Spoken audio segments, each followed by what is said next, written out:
guys, your boy B-, and welcome back to the Luton Town Vikings and Pirates career mode. And thank you guys for 143 freaking likes on the last episode. I asked for 70 likes to give you guys a sneak peek on Twitter, and you guys absolutely doubled it. Well done, well done. So go ahead and check it out on Twitter to see the sneak peek of the next career mode I will be doing. And the one thing that I find really funny about this is that when I said I was going to give you a sneak peek for 70 likes, you gave me 143 likes. But when I said I needed a little bit of a boost because I'm a little bit depressed over losing my job, you gave me only 127 likes. I see where we lie, people. I see where your priorities are. But no, really, thank you guys so much. Your likes are just incredible and really help the series out. But enough of that, guys. We are in the second half of our first season in the BPL, pushing for a top league spot. In the last episode, we did get a whole bunch of really good pre-contracts. Ross Barkley, Ben Sullivan, Yedlin, but they ain't gonna help us now, man. We are in it to win it. We have to stay in top 4 to win that Champions League spot. And a lot of you guys have been asking, and yes, Squad Report is coming at the end of this episode, so stay tuned for that. Or skip ahead, I don't really care. But now we have a big match up against Manchester City, as we do a little bit of a lucky bounce back right there, but apparently we were fouled very, very light, but I will take it. And we have Eden freaking Biohazard standing over the ball, 37 yards out. What is he going to do? Oh! Play the music!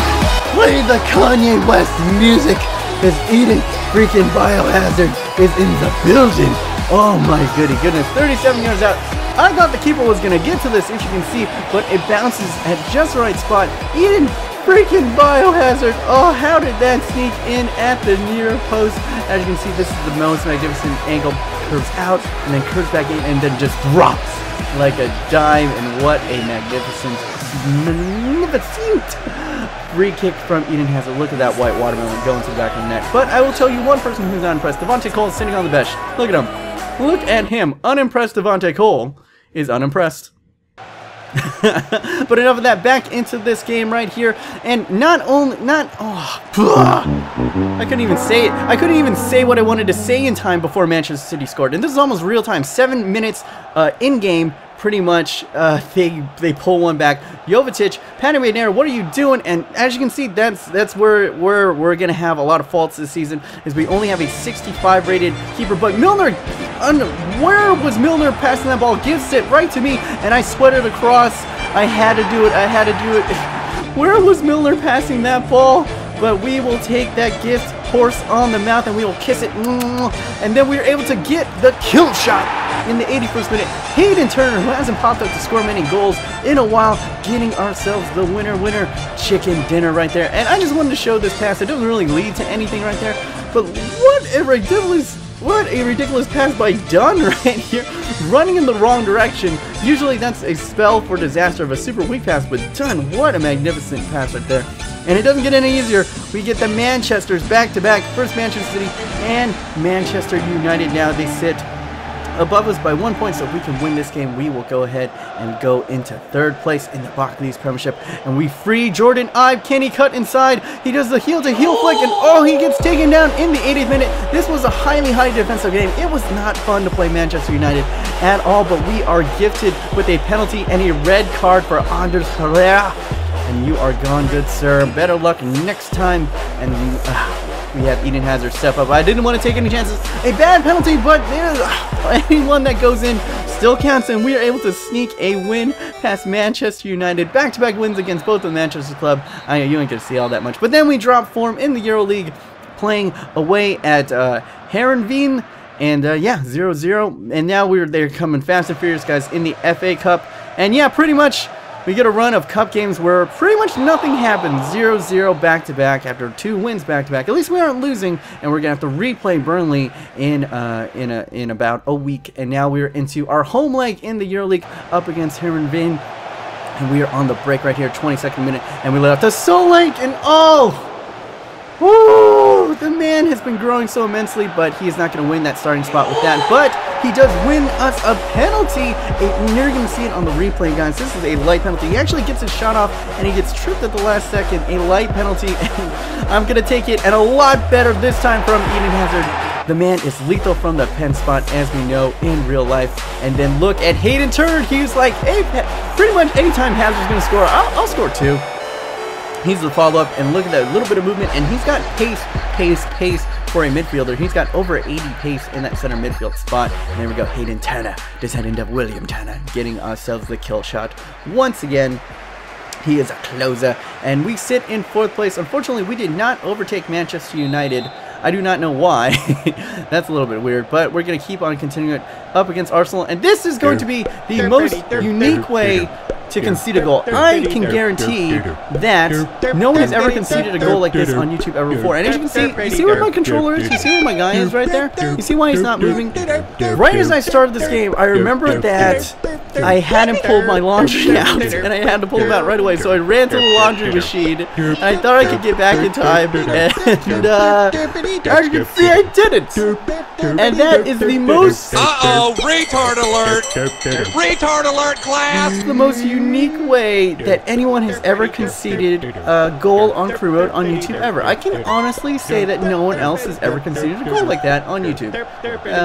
On Crew Mode anyway, I hope so. But I'm leaving it in, guys. I could have restarted the game, but no, this is a Career Mode. This is what I do. That was a management mistake. If that happens in real life, there's no do-overs, so that is what we're going to leave in the Career Mode. I pretty much have one butt on the dearth of the game. 95th minute. Could we get something with Joffrey? It bounces, but not quite on target. And yeah, I'm going to lose a game because I didn't take out my laundry in time.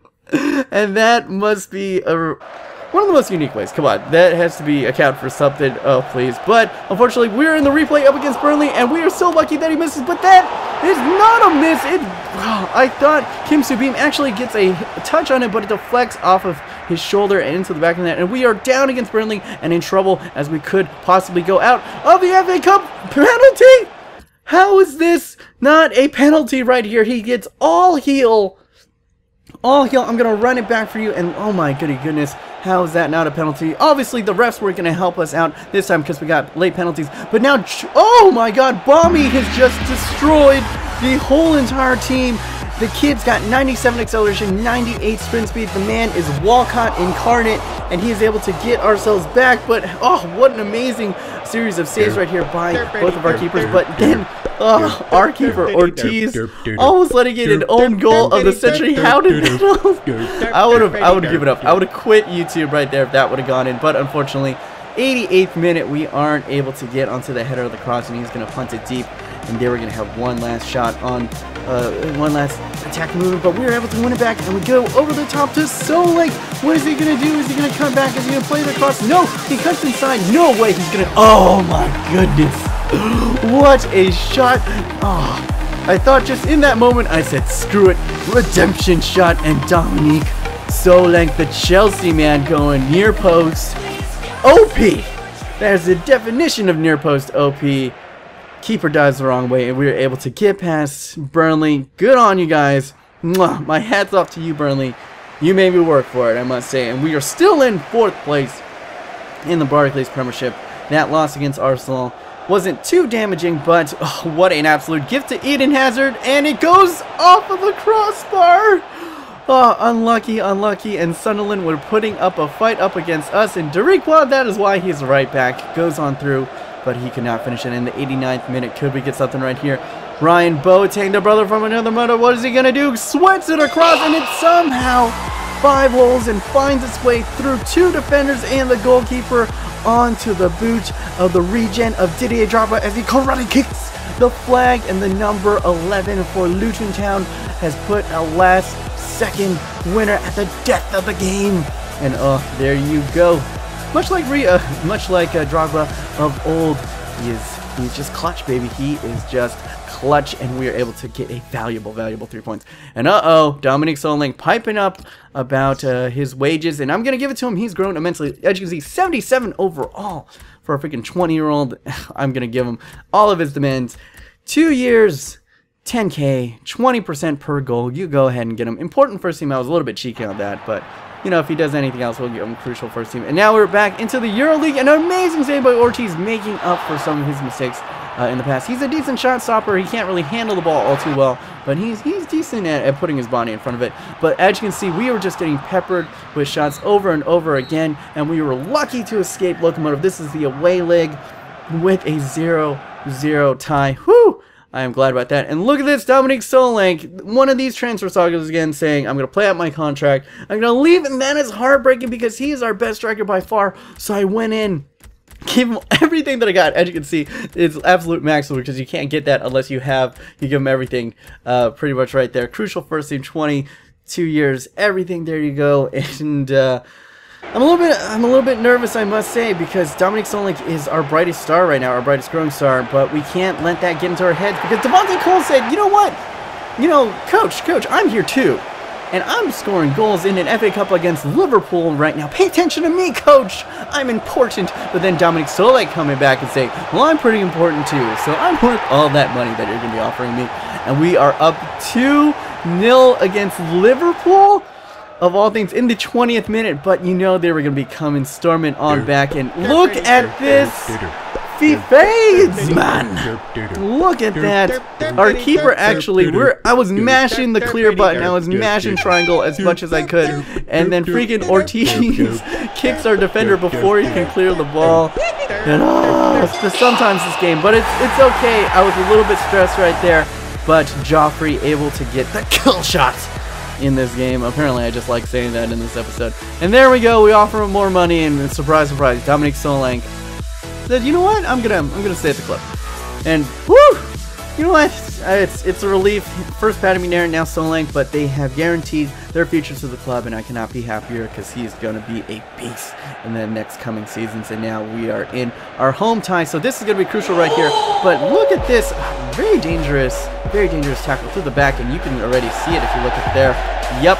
What color is that card? That is a red card in the 15th minute. I was nervous coming to this game because Locomotive were absolutely kicked our booties in the last tie away. I was not looking forward to this tie, but with only 10 men, we thought for sure maybe we could get something. But even with 10 men, look at this chance! How did he not put that in the back of the net? So I really was stressed out playing this game, and we really needed to build from the back. There were all kinds of dangers, and look at this! No way, almost a carbon copy of the tackle from earlier, going straight through the player, and you can see it in the top left corner. You see those two little red cards right there? I knew what color this card. 2 red cards in the span of 12 minutes. Maicon is now sent off, and we're playing up against 9 men Locomotive, and that would pretty much kill off the game, guys. No matter how good they were, even if this was on the best difficulty, 9 men is hard to play against, especially with a team as pacey as us, and Jordan Ibe is just going to sweat it. No mercy on the CPU.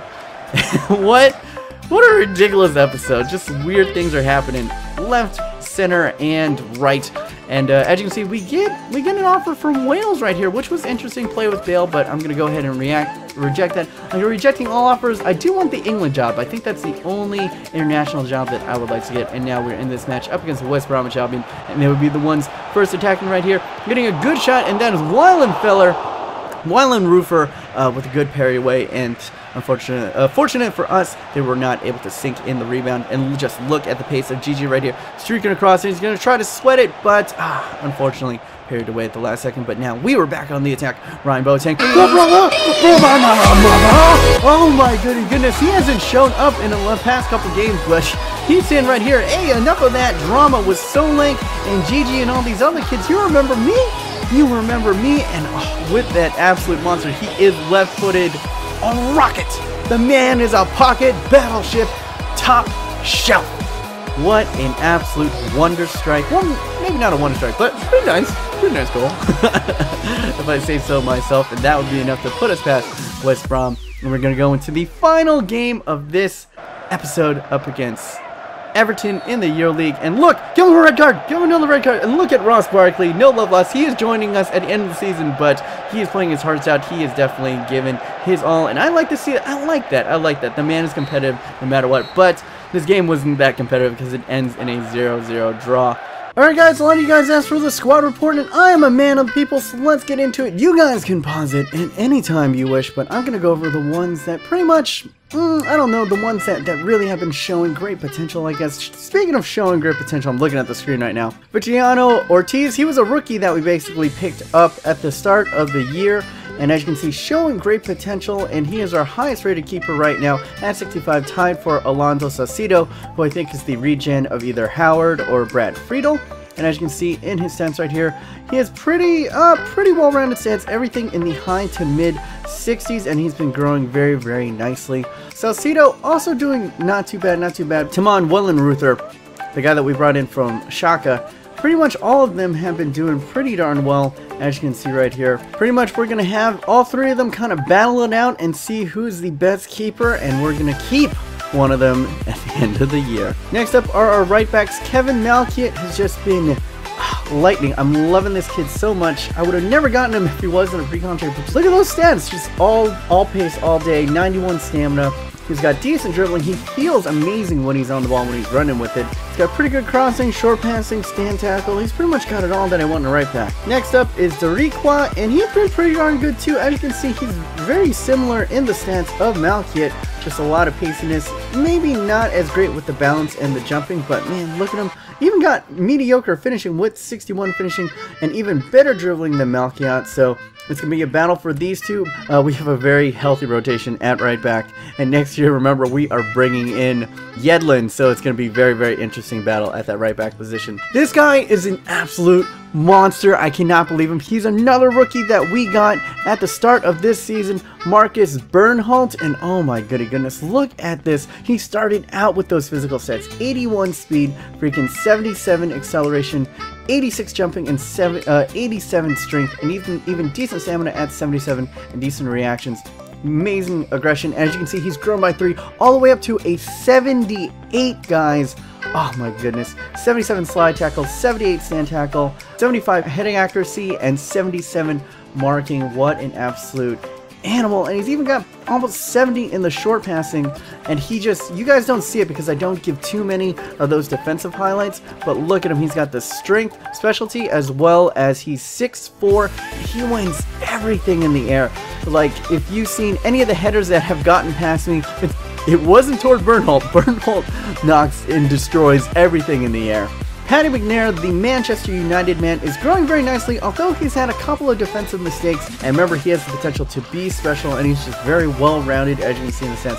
Decent and physical, and very good in the technical abilities as well. Jeffrey Schlupp, this guy we got on pre-contracts last year, and look at this. This player is just amazing at left back. Only 72 rated, has grown by 3, but look at that, guys. Look at those physical stats: 96 sprint speed, 98 acceleration, 89 agility, just basically dark greens everywhere in the physicals.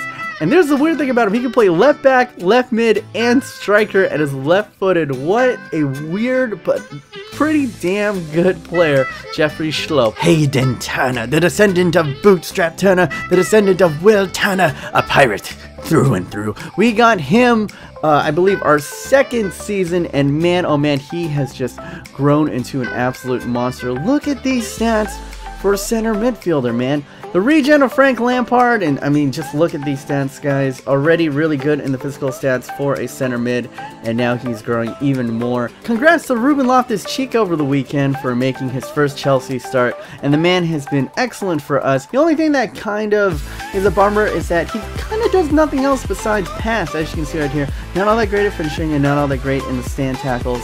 But he's got decent physical, and he can definitely pass the ball around. Gideon Zelalem wasn't growing for us while he was on our team, so we went ahead and loaned him out, and now he is growing. Look at that. Thank goodness, because I had really high hopes for him, and he just wasn't doing anything, but now he is growing up. Eden Hazard, Ryan Boateng, the brother from another mother, hasn't grown all too much since we picked him up last season. Dominique Solanke, our highest rated striker, and this guy is honestly come on pretty slow. He wasn't all that great the first couple years that we've had him, but we've held on to him, we've nurtured him, and now it is starting to bear fruit, because look at these stats, guys. 77 rated 20-year-old striker, 87 sprint speed, 92 acceleration, 76 agility, and 82 balance. Oh, Devontae freaking Cole, probably the best player that we have brought in you know, besides Eden Hazard, because man, look at that. He has been our striker through and through for the past couple seasons.